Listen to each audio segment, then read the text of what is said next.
What is up, everyone? Welcome back to another video today, and in this video we are doing the 39th installment of Random Model Airports. Today we're going to be doing the Green Bay Austin Straubel International Airport. Thank you to ORD Aviation for suggesting this month's Random Model Airport. As always, if you have any new suggestions, feel free to leave them in the comments below. So this is a bit of a small airport that we're doing here, sort of returning to the roots of what Random Model Airports started off of initially, because I really only wanted to do Midwestern airports, since that's what I was most familiar with. But obviously that has since changed, as I've now done a number of different airports across the country, and even a foreign one that I did last month in Bermuda, so go check out that video after this one's done. So not a whole lot of history to go over here for Green Bay here. I have just a couple small notes written down. So we had Wisconsin Central Airlines, which would later become North Central. They were the first airline to serve the current Green Bay airport using the Electra 10A in 1948, later bringing in the DC-3. New terminal opened in 1965, likely the current facility, as I didn't see anything else about like a new facility, so this is likely the current one, but likely expanded upon over the years. Later on, you had airlines like Northwest and Delta Connection come into the airport in the 80s and 90s, only one of which is still here today. The current name of the airport, which I said at the beginning of the video, was given in 2016, and then the name in question, after a Brown County aviator, which is where Green Bay is at, died in service in 1942. So that's where the namesake comes from.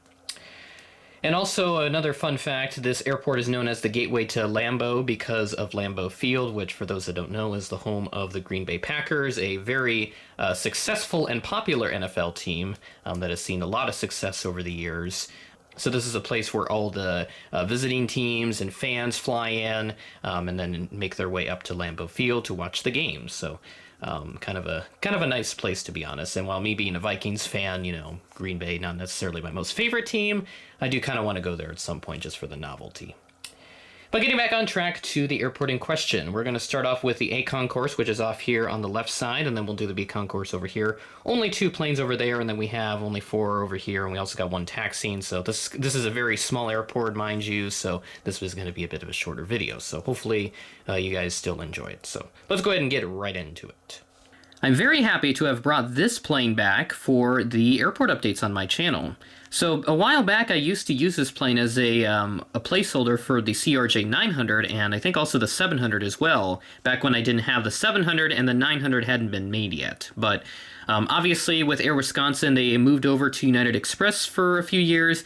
Now they are back with American Eagles, so very fortunate to be able to use this model again in my airport updates. So this American Eagle CRJ 200 came in from Chicago O'Hare as Flight 6259, operated by, of course, Air Wisconsin. This arrived in at 2:24 p.m., a bit behind a 2:14 p.m. scheduled arrival, so a 10-minute delay for this aircraft. All flights in this airport update are from Wednesday, June 7th. Gate Alpha 4, I have the Sun Country 737-800 here. Now this is a charter flight. This came in from Reno, Nevada as Flight 8251, arriving in at 2:10 p.m., right on time actually, so that is awesome to see.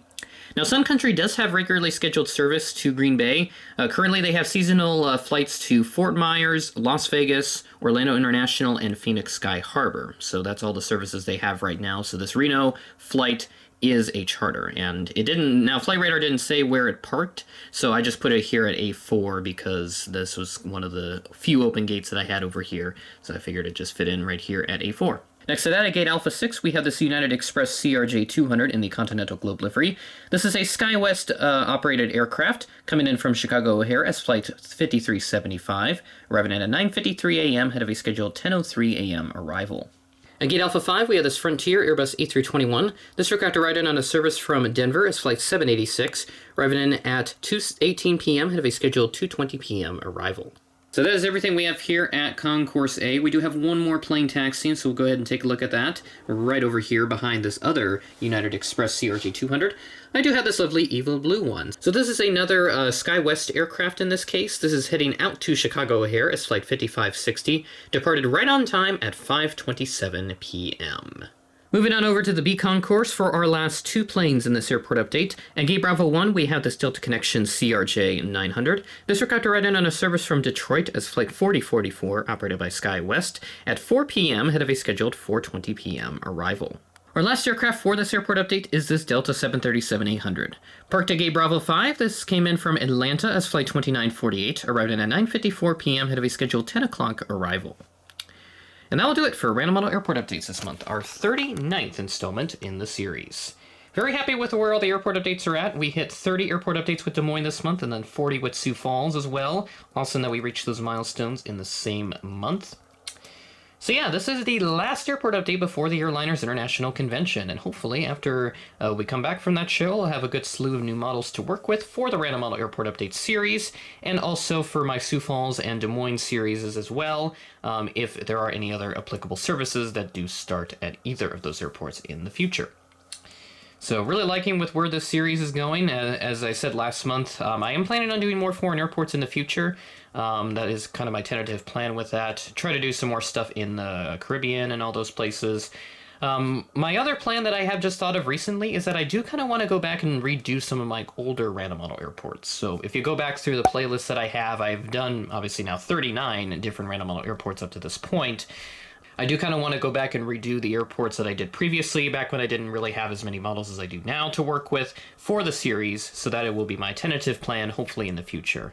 Now, it won't completely be like the single random model airport update video for the month. These will be just standalone videos that I will do individually. So that is kind of my plan here as we go through the rest of the summer. I will go back and redo some older random model airport updates. So that's everything I got. So with that being said, that is the end of the video. Thanks for watching, and I will catch you in the next video.